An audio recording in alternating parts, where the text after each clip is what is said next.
Marungko Approach, Aralin 13, Letrang L.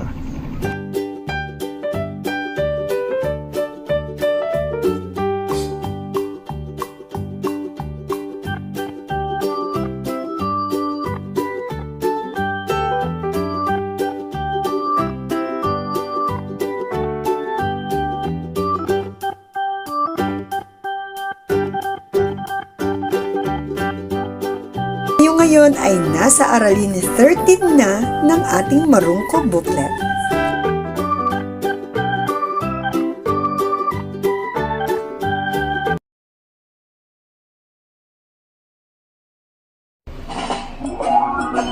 Halina't awitin natin ang Letrang L song.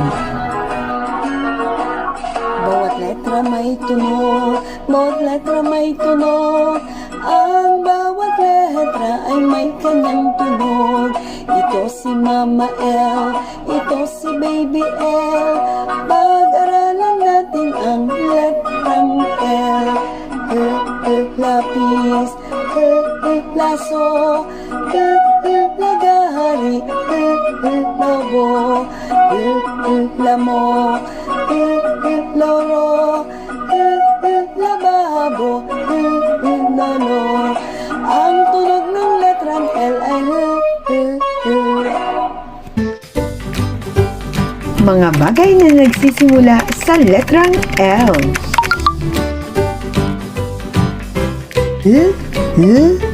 Labi. Luya. Luha. Langka. Lata. Lima. Labanos. Lampara. Magsulat tayo. Narito mga bata ang tamang pagsulat ng malaki at maliit na letrang L. Sundan ninyo.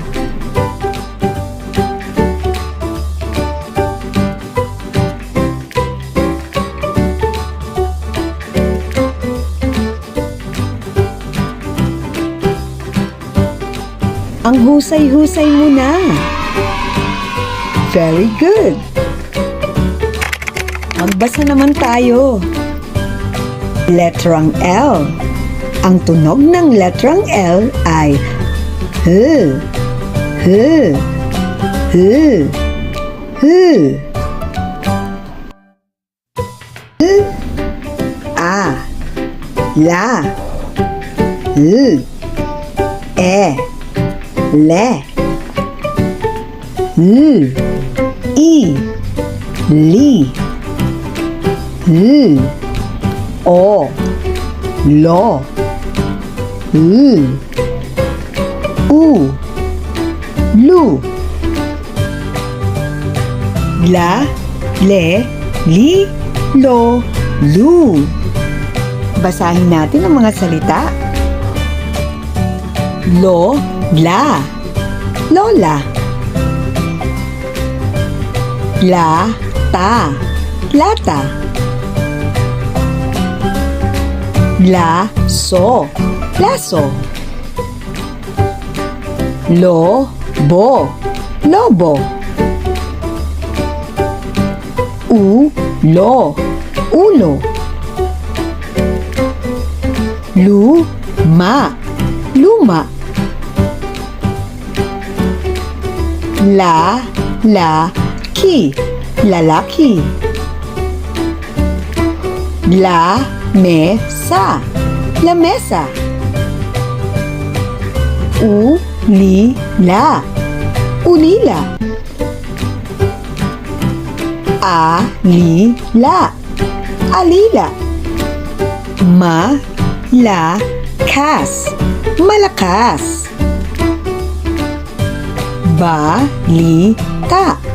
Balita.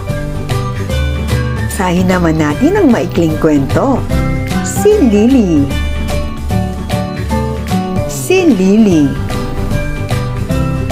Si Lily ay may laso. Ang laso ay lila. Ang laso ay luma. Baka kay Lola ang laso ni Lily? O kayo naman, subukan niyong basahin ang kwento.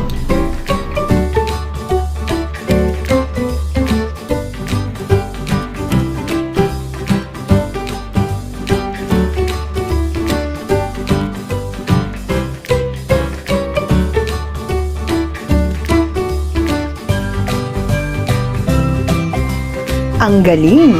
Ang husay mo na talaga! Yun ay sagutin natin ang mga tanong tungkol sa kwento. Sino ang may laso? Ano ang kulay ng kanyang laso? Bago ba ang kanyang laso?